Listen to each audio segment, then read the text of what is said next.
Roma. Detrás de las puertas cerradas, en el corazón mismo de la Iglesia Católica, se congregan los cardenales de todo el mundo. Hombres de máxima relevancia convocados directamente por el Papa. El ambiente en esa sala no es el de una reunión ordinaria, está cargado por una certeza compartida. Todos y cada uno de los presentes saben que, en cuestión de días, ocurrirá una ruptura. Una fractura institucional de una gravedad no vista en décadas. La tensión flota en el espacio físico como una tormenta contenida que se niega a estallar. Y sin embargo, en medio de esta atmósfera densa, emerge la primera gran paradoja que define esta investigación. Esa ruptura inminente, ese conflicto absoluto que todos presienten, no figura en la agenda, ni una sola línea. El programa oficial del encuentro omite por completo la crisis más urgente que enfrenta la institución. Sobre el papel, el problema no existe. Todos lo piensan, nadie lo escribe. Es el espécimen de la omisión sistemática. Algo enorme, imposible de ignorar, ante lo cual la estructura prefiere desviar la mirada y debatir sobre asuntos menores y más sencillos. Una densa capa de silencio cortés cubre la sala hasta que un hombre decide romper la norma. Un cardenal, al llegar su turno de hablar libremente, se niega a simular. Mira directamente al centro del conflicto y lo nombra en voz alta frente a la asamblea. La importancia de lo que ocurre en esos minutos radica en el peso de la confidencialidad. Al tratarse de un encuentro a puerta cerrada, el hecho de que hoy conozcamos sus palabras implica que alguien dentro de esa estructura rígida tomó la determinación deliberada de que la verdad no permaneciera oculta. Esta reconstrucción investiga 3 líneas de fractura conceptual. Las palabras exactas de este cardenal al confrontar la realidad. El proceso por el cual su intervención desapareció por completo del registro oficial de la sesión. Y la proyección de esta dinámica institucional en el ámbito más íntimo de las estructuras humanas. Para comprender el origen de la crisis, es necesario retroceder a la raíz de la fractura. El conflicto se remonta a la fraternidad sacerdotal San Pío X, conocidos también como los lefebristas, una sociedad de sacerdotes fundada en 1970 por el arzobispo francés Marcel Lefebvre. La organización nació de una herida histórica tras el Concilio Vaticano II en la década de 1960, cuando la Iglesia introdujo transformaciones profundas en la liturgia, pasando de la misa tradicional en latín, con el sacerdote de espaldas a los fieles guiando el culto, a celebraciones en lenguas vernáculas y de cara al pueblo. Mientras muchos asimilaron el cambio, un sector experimentó una pérdida de lo sagrado. La fraternidad se constituyó con el fin de preservar la antigua tradición. Sin embargo, la tensión teológica se transformó en una crisis institucional irreversible en el año 1988. Ante el temor de envejecer y morir sin sucesores que pudieran ordenar nuevos sacerdotes, Monseñor Lefebvre tomó una decisión extrema. Consagró a 4 obispos por su cuenta, sin el mandato del Papa y en abierta oposición a su voluntad expresa. En la arquitectura eclesiástica, la facultad de instituir obispos recae exclusivamente en el sucesor de Pedro. Es el cemento que sostiene la cohesión del sistema. El Papa Juan Pablo II declaró el acto como un cisma y se procedió a la excomunión formal. Casi 40 años después de aquel quiebre, la historia se sitúa en el umbral de su repetición exacta. Está programado que el 1 de julio, en la pequeña localidad suiza de Econe, el mismo sitio del evento original de 1988, la fraternidad consagre a 4 nuevos obispos sin la autorización papal. Entre los designados se encuentra un estadounidense, el padre Michael Goldate. La acción representa un eco deliberado del pasado, cuya consecuencia legal inmediata es la excomunión automática y la consumación de una ruptura formal. A este escenario se sumó un catalizador inmediato. El 24 de junio, en la víspera misma de la reunión de cardenales, la fraternidad envió al Papa y a los purpurados un documento titulado Declaración de la Fe Católica. El texto contiene una acusación directa contra Roma, afirmando que la propia Iglesia se ha desviado de la tradición y ha abandonado la verdadera fe, invirtiendo la carga de la responsabilidad al sostener que ellos son los que permanecieron fieles mientras el centro institucional derivaba. Con esta acusación fresca sobre la mesa, los cardenales ingresaron a la sala sabiendo que la separación definitiva ocurriría en días. En ese vacío programático, donde el tema central había sido excluido de la agenda, se levanta el cardenal Gerhard Müller. Su perfil es determinante para calibrar el impacto de su acción. Teólogo alemán de alto rango, Müller fue el prefecto del Dicasterio para la Doctrina de la Fe, el máximo guardián de la ortodoxia doctrinal de la Iglesia. No se trata de un reformista ni de un detractor de los sectores tradicionales. El propio Müller defiende y valora la misa antigua en latín. Al tomar la palabra, Müller rechaza el silencio corporativo y declara con nitidez: Debemos responder a los lefebristas. Su postura no es la de ignorar o postergar el asunto, sino la de exigir una respuesta institucional contundente que aclare que Roma jamás ha abandonado el camino de la tradición. Esta intervención se produce, además, bajo la solicitud explícita del Papa León XIV, quien al abrir las sesiones había pedido a los cardenales hablar con absoluta franqueza y parresía, demandando honestidad en lugar de respuestas complacientes. Al terminar su alocución, la reacción de la sala es un silencio absoluto y total. Ningún aplauso, ningún debate inmediato. No obstante, al concluir la sesión formal, el vacío da paso a una corriente subterránea.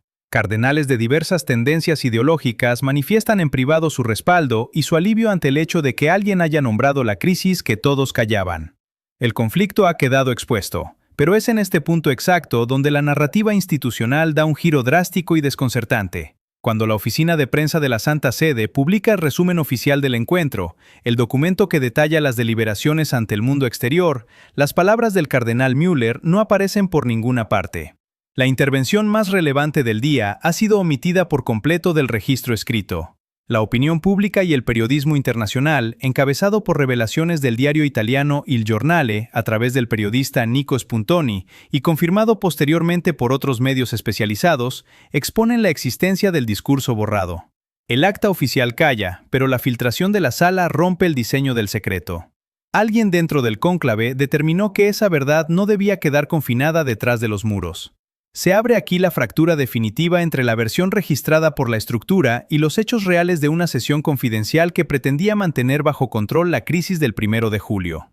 El guardián de la doctrina ha hablado, el sistema ha omitido su voz en el papel, y el cónclave se disuelve en un mar de contradicciones internas mientras el reloj avanza hacia la fecha límite en Suiza.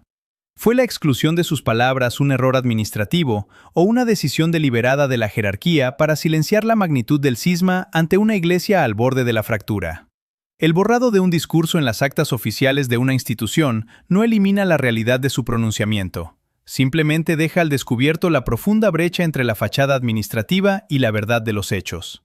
La reunión a puerta cerrada en el Vaticano se concibió como un espacio de confidencialidad absoluta. La única ventana hacia el exterior, el único canal por el cual el mundo, la prensa y los fieles podían conocer las deliberaciones de los cardenales, eran los resúmenes oficiales distribuidos por la oficina de prensa de la Santa Sede. En ese documento, redactado con minuciosa cautela, la intervención del cardenal Gerhard Müller fue reducida a cero. La declaración más incisiva de la jornada, la única que enfrentaba la inminente ruptura del 1 de julio en Econe, simplemente no existía para el registro formal. Sin embargo, la estructura institucional chocó contra la conciencia individual. La revelación realizada por el periodista Nico Spuntoni en el diario Il Giornale y confirmada por otras fuentes eclesiásticas, demostró que el silencio oficial había sido perforado desde el interior de la propia sala. Alguien presente en el cónclave, un asistente o un purpurado cuya identidad permanece en la sombra, decidió romper la reserva y filtrar la intervención. No se trata necesariamente de una conspiración de censura deliberada, sino de una paradoja aún más reveladora. El sistema prefirió la omisión diplomática, pero la verdad expresada se negó a quedar sepultada tras las paredes de Roma. Lo que Müller planteó en esa intervención ausente del acta destruye la narrativa simplista de un enfrentamiento maniqueo entre tradicionalistas y modernistas. El análisis detallado de sus palabras demuestra que el teólogo alemán no exigió represalias sumarias ni el uso de la fuerza institucional para aplastar a la fraternidad sacerdotal San Pío X. Müller articuló una posición dual que desafía la lógica habitual de los bloques de poder. Por un lado, exigió una firmeza doctrinal absoluta. Sostuvo que la Iglesia no podía permanecer en silencio ante la declaración de fe católica enviada por la Fraternidad el 24 de junio, en la que se acusaba a Roma de haber abandonado la tradición. Para Müller, la institución debía responder con claridad, afirmando que la sede romana jamás se ha desviado de la fe apostólica. No suavizó el diagnóstico sobre las ordenaciones episcopales de Econe, las calificó categóricamente como un acto cismático y afirmó que consagrar obispos sin el mandato explícito del Papa constituye una acción que atenta directamente contra la voluntad de Dios. Para ilustrar la gravedad de este paso, recurrió a un paralelismo histórico preciso, comparando a la fraternidad con los donatistas del siglo IV en el norte de África. Aquella secta antigua, convencida de su propia pureza moral frente a una iglesia que consideraba corrupta, optó por la separación. El resultado histórico fue su progresivo marchitamiento y aislamiento en la irrelevancia. Müller advirtió que la búsqueda de una pureza al margen de la unidad siempre conduce al mismo desenlace de esterilidad. Pero en el mismo instante y con la misma convicción, el cardenal introdujo el segundo pilar de su postura, la exigencia de misericordia institucional. Propuso formalmente la recreación de la Comisión Pontificia Ecclesia Dei, el organismo creado en su momento para permitir que los fieles atados a la liturgia latina tradicional pudieran permanecer en plena comunión con el Papa. Esta oficina, suprimida en 2019, representaba un puente estructural. La intención de Müller al pedir su restablecimiento no era justificar la desobediencia, sino asegurar que, cuando los miembros de la fraternidad consumaran la ruptura el 1 de julio, existiera una puerta institucional permanentemente abierta para el día en que decidieran regresar. En una sola intervención, el exguardián de la doctrina sostuvo la verdad dura del cisma y diseñó la arquitectura del retorno. Müller trazó una línea divisoria fundamental. Separó de manera radical el amor por la misa tradicional en latín del rechazo a la autoridad del sucesor de Pedro. Condenó con severidad a los obispos que prohíben de forma autoritaria la celebración de la liturgia antigua, reafirmando el valor intrínseco de ese patrimonio espiritual, pero estableció que la ruptura jamás reside en la forma de orar, sino en la decisión deliberada de abandonar la mesa de la unidad eclesial. La filtración de las palabras del cardenal Gerhard Müller alteró la aparente calma de la burocracia vaticana. Al difundirse el contenido real de la intervención, la maquinaria institucional quedó expuesta ante una contradicción insostenible. Mientras las actas oficiales intentaban mantener una imagen de normalidad libre de tensiones, la filtración confirmó que el conflicto más grave de la Iglesia contemporánea se había discutido al más alto nivel. El contraste entre la versión oficial y los hechos narrados por testigos directos evidenció la existencia de una línea de resistencia dentro del sistema, empeñada en restar trascendencia al enfrentamiento con la fraternidad sacerdotal San Pío X. Esta inercia institucional buscaba minimizar el impacto del inminente choque del 1 de julio, aplicando una estrategia de contención mediante la omisión deliberada. Sin embargo, la divulgación periodística quebró la fachada de unanimidad, obligando a los observadores y a la propia jerarquía a confrontar la magnitud del problema planteado en el texto. Ante la resistencia del aparato administrativo para incorporar el debate en la agenda formal, la postura de Müller se mantuvo inflexible, sostenida por una coherencia teológica e histórica documentalmente respaldada. El teólogo no cedió ante la presión del silencio, ni se plegó a la comodidad de las fórmulas diplomáticas. Frente a las acusaciones vertidas en la Declaración de la Fe Católica difundida por los lefebristas la víspera del encuentro, donde se sostenía que Roma había abandonado la verdadera tradición, la respuesta de Müller se erigió como un muro defensivo en favor de la autoridad eclesial. Basando su argumento en la historia de las grandes crisis doctrinales, insistió en que la Iglesia no podía permitirse la debilidad de no responder. Recordó que el acto de consagrar obispos sin mandato pontificio en la localidad de Econe no constituye una simple disputa sobre la liturgia latina o las formas externas del culto, sino un desafío directo al principio de unidad que sostiene a la institución desde sus orígenes apostólicos. La tensión alcanzó su punto máximo al contrastarse el rigor teológico con la inminencia de los hechos sobre el terreno. Las fechas fijadas en la cronología de la crisis cerraban cualquier margen para la especulación. Con la aproximación inexorable del 1 de julio y la confirmación de la ordenación de 4 obispos, incluida la figura del sacerdote estadounidense Michael Goldade, la estructura del Vaticano se encontró atrapada entre la firmeza doctrinal exigida por el exguardián de la fe y la diplomacia cautelosa que caracterizaba los comunicados de prensa. Müller empujó al cónclave a mirar el abismo de un nuevo cisma formal, despojando a la asamblea de cualquier justificación para el autoengaño. Al mismo tiempo que calificaba la acción de los lefebristas como un acto cismático contrario a la voluntad divina, su insistencia en reabrir la Comisión Pontificia Ecclesia Dei ponía al descubierto la incapacidad del sistema para integrar la firmeza con la misericordia. La resistencia interna no solo provenía de quienes deseaban acallar el conflicto, sino también de aquellos sectores inflexibles que rechazaban la idea de mantener una puerta abierta para el eventual retorno de los disidentes. En las horas previas a la consumación de las ordenaciones en Suiza, la atmósfera en los pasillos de Roma se volvió irrespirable. El dilema planteado por el cardenal alemán dejó a la institución frente a un espejo incómodo. La verdad sobre la ruptura ya no podía ser borrada de la conciencia de los prelados, y el intento de la estructura por sofocar el debate solo consiguió amplificar el dramatismo del desenlace eclesiástico que estaba a punto de ejecutarse en Econe. La tensión en el aula del cónclave alcanza su punto de inflexión irreversible cuando el cardenal Gerhard Müller ejecuta el acto definitivo de confrontación con la realidad. En un espacio diseñado para la diplomacia del silencio, donde la agenda oficial ha omitido deliberadamente la crisis del 1 de julio, el teólogo alemán se pone en pie. La densidad psicológica en la sala se transforma instantáneamente. El murmullo de los temas menores cesa. Al pronunciar la exigencia clara de que la Iglesia debe responder a la fraternidad San Pío X, Müller no solo introduce un tema proscrito, sino que destruye la fachada de normalidad que la burocracia intentaba sostener. Sus palabras actúan como un bisturí sobre el protocolo. Define las ordenaciones inminentes en Econe, incluida la del estadounidense Michael Goldade, no como un mero desajuste administrativo, sino como un acto cismático consumado contra la voluntad de Dios. El peso de sus afirmaciones se magnifica por el eco de las pausas que separan cada frase. La confrontación histórica con el fantasma del donatismo y el aviso del marchitamiento inevitable de quienes buscan una pureza aislada resuenan con la contundencia de un veredicto. Al mismo tiempo, su propuesta de restaurar la Comisión Ecclesia Dei para dejar una vía de retorno introduce una dimensión de paternidad institucional que choca frontalmente con la rigidez del entorno.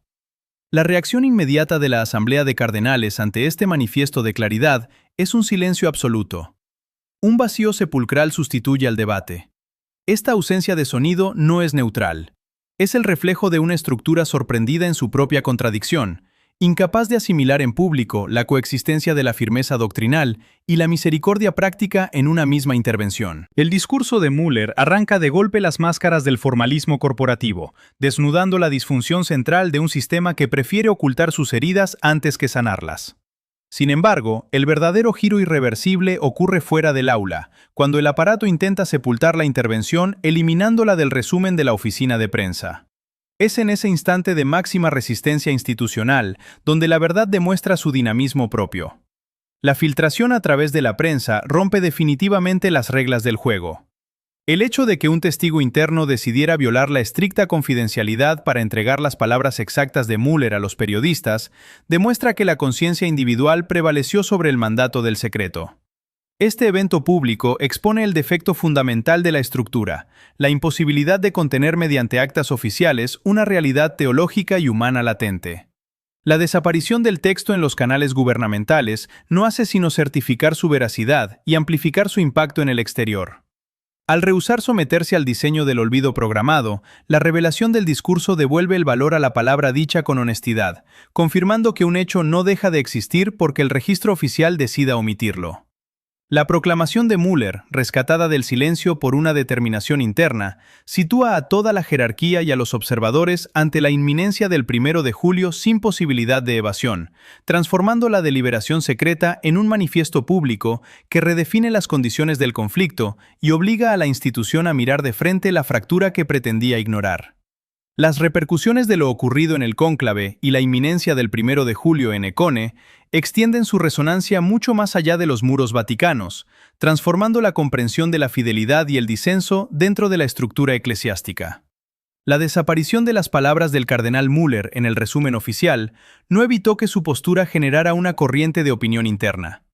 A nivel local y práctico, la realidad se fragmenta de forma irreversible para los sectores más vulnerables y directamente implicados. Por un lado, la Fraternidad San Pío X avanza hacia la consagración de sus 4 nuevos obispos, consolidando la figura del estadounidense Michael Goldade en una posición de ruptura automática con Roma. Para los fieles que guardan en su corazón un amor genuino por la misa tradicional en latín, la liturgia de sus abuelos y de los santos, la situación adquiere una carga de profunda desolación. Estos creyentes se ven confrontados a una elección dolorosa y artificial: la fractura formal del cisma o el sometimiento a directrices locales a menudo severas. Sin embargo, la distinción tajante establecida por el cardenal alemán introduce una claridad existencial liberadora en las comunidades. Al separar de manera absoluta el aprecio por la antigua liturgia del rechazo a la autoridad pontificia, Müller rescata la legitimidad de ese amor tradicional y desarma el falso escenario de guerra total. La propuesta de mantener la puerta abierta mediante el espíritu de la Comisión Ecclesia Dei altera las dinámicas del conflicto, ofreciendo un marco de referencia donde la firmeza de la verdad no anula la posibilidad del retorno, y donde miles de sacerdotes continúan celebrando la antigua misa en perfecta unidad con la sede romana. Esta resolución institucional nos devuelve finalmente a la escala humana y personal de la que parte toda estructura. La dinámica observada en el cónclave de Roma, caracterizada por la presencia de un conflicto evidente que todos eligen ignorar para preservar una falsa paz, se proyecta con precisión matemática en la vida cotidiana de las personas. La investigación revela que el silencio corporativo no es exclusivo de las altas jerarquías, habita en el núcleo de los hogares, en las familias que conviven con fracturas no nombradas, dependencias ocultas, matrimonios distanciados o hijos que se alejan en el silencio. El sistema familiar, al igual que el institucional, suele convencerse de que omitir el problema equivale a su desaparición, cuando en realidad la falta de honestidad alimenta el deterioro interno de la estructura. La experiencia del teólogo en Roma y la parábola del hijo pródigo confluyen en una misma conclusión existencial. El sostenimiento de una paz artificial basada en el ocultamiento termina por destruir la casa. La curación solo comienza cuando se encuentra la determinación para nombrar la realidad con rectitud, y en el mismo movimiento se mantiene el portal abierto y la luz encendida para el día del regreso. La historia de esta crisis eclesiástica concluye así con una serena certeza sobre la naturaleza de las instituciones humanas. Los registros oficiales pueden omitir los debates incómodos y las páginas pueden quedar en blanco, pero la palabra pronunciada con